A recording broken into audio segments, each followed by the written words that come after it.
So, the poem I'm going to read is a little bit controversial. So I wrote it, or at least I think that it could be, because it had been misinterpreted before, as a call and response, which it is not. And it could read as like a,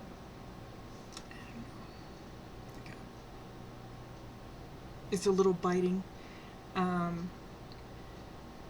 That it's a compilation of things that people had said to me over the years, with increasing frequency. Things that just kind of got under my skin.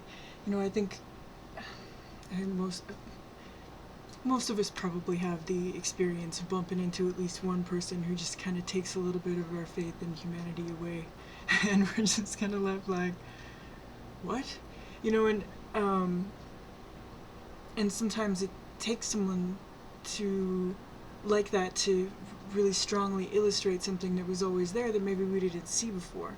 And those things happen with me with language. I've been exposed to a lot of people, and a lot of people feel really safe about telling me a lot of things, and I've always taken that as a great honor. You know, it's a responsibility to have something shared with you, and it's a great trust. And so I didn't want to be careless with people who were just giving me that trust, but it took a minute for me to understand that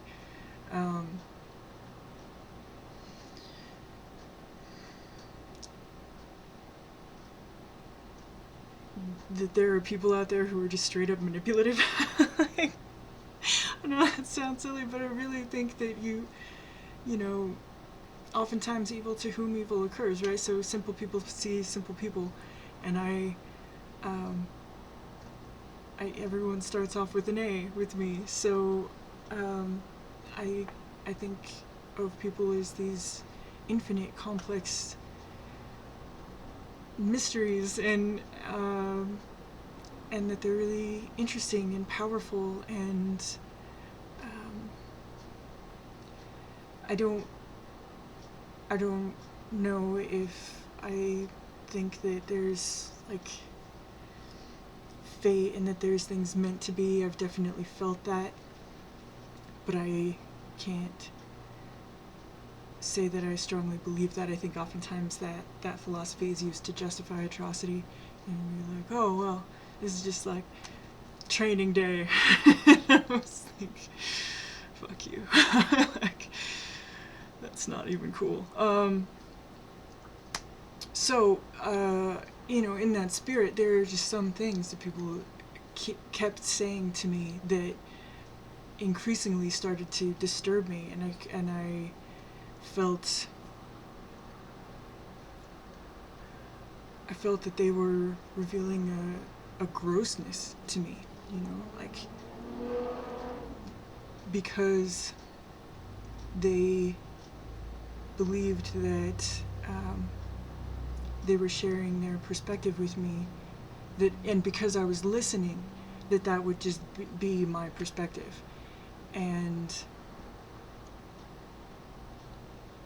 I think challenge is often mistaken for hostility, and it's really important to know the difference between the two, because a lot of times hostility can be hidden behind cordiality, and that, I think, is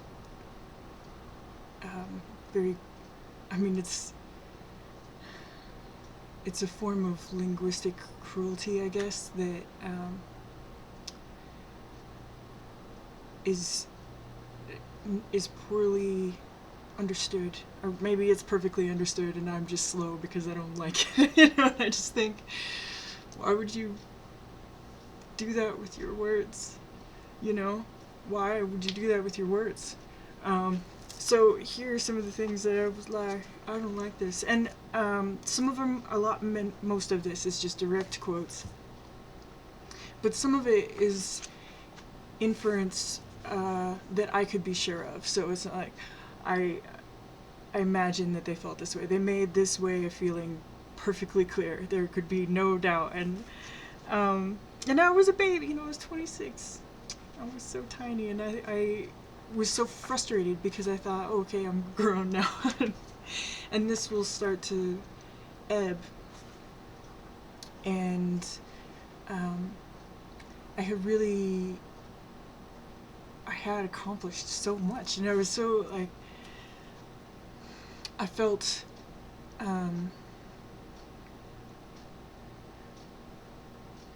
like there was a kind of backlash that wasn't like accidental insult or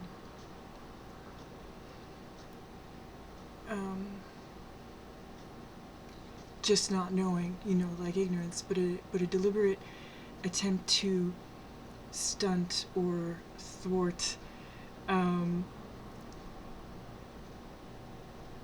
for various reasons. And I think that it often is divided by the sexes, or at least it was in my experience of being a pedestrian and working for a living in shit jobs that pay you nothing, and having to work so hard to just survive. For some reason that just exposes you to God and everybody. You just have to deal with everybody's shit all the time. And I had gotten pretty good at it, but I kept coming up against these particular sex divisions where, and for the women, I don't want to personally find it disturbing when women assume that other women who don't like them are like just jealous. I think that's funny, but it's more revealing about you than the person that you're trying to say is so jealous of you. But I have experienced a lot of competition, and I don't want to frame that in terms of like male attention. I just think the competition of women is really underrated. Like the competition of men is somehow taken as a given, or at least was, when I was growing up. But women are fierce, they are the champions of the world, so they gotta really let you know about it. And I did feel a lot of I experienced a lot of women who betrayed feelings of feeling threatened, and that changed the way that they acted around me in ways that I super didn't see coming most of the time. And so there's a bit of that, and that is the alternation in the poem, is that I'm kind of switching between things that women have said to me and things that men say to me, and said. They still do it. It still have, like, most of this. I was reading it the other day, and this is why this poem has been burning in my breast. I'm like, why didn't I put it up in a video? It's like, because I needed, like, 39 now, so what would that be? Another 13 years to stew on it until I got frustrated enough to make a real video where I kind of exploded it. Although there are many more things I would add to this list now. Goodness. Anyway. But, with men it was kind of predictable. But I think that they were both, to use the word, patriarchal. And I don't put that on women, that everything that women can do that is assertive or powerful is like trying to imitate men. I'm not into that. But there are certain behaviors, ways of being for women that reinforce male dominance, and I just had enough. I was going to tell the world about it from the bottom of the well here. So, Patron. Hi there. Aren't you just adorable? How cute. I've been where you are now. I've been you. You'll get there one day. I'm obviously what you aspire to be. I know what you're thinking. Let's have a look at you, sweetie, honey, darling, sugar pie, baby girl, hippie chick. Let me tell you how it is. I feel so empowered by you, around you, by your humility, so threatened by you, what I can only describe as your creativity. Well, that certainly is interesting. Just as easily dismissed as you are impossible to ignore. You caught my eye. You must see this world like peppermint sticks and Christmas trees. I might refuse to serve you. I might want to align myself with your image in my mind like that's all you are. What I can see is certainly how you will define yourself. My opinion will, of course, be your truth. I was benevolent enough to share it with you. And you're obviously so poor you'll settle for anything. You seem so young. I bet you'll fall for anything. I can just tell you have no vision, direction, or understanding. You're so amusing. I wonder how you'll serve as a pet project. Good girl. I imagine precious little, so I know you're a simple, one-dimensional item to be avoided when filthy and used when made up to be pretty. You could be. Why do you hide it? Get in the car. Why don't you love me with your body like you do with your eyes? I never met anyone like you before, though I haven't been looking long enough to see everyone that way. Why do you ask? What do you mean by that? I've got you pegged. Be still, you'll mess it up again. You're so nice. You must have so much fun. Such a happy girl with her meager ration so generously handed down. Now you're hurting my feelings when you say things like that. Hush up before you ruin all that I've done for you. You must like the attention. You wouldn't dress like that if you didn't. After all, I'm just a man. Well, little one, you're looking at a real woman. We're all adults here. Listen.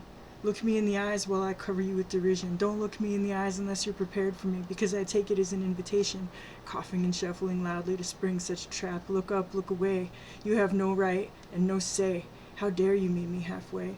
I'm so much your better, elder, richer, cleaner. What do you know? I am wiser. You can tell, 'cause I don't need to use other people to deflect my insecurities. Here, let's have you go over to the projector. You want to do that on your... No, I don't have to say please to the likes of you. You own me.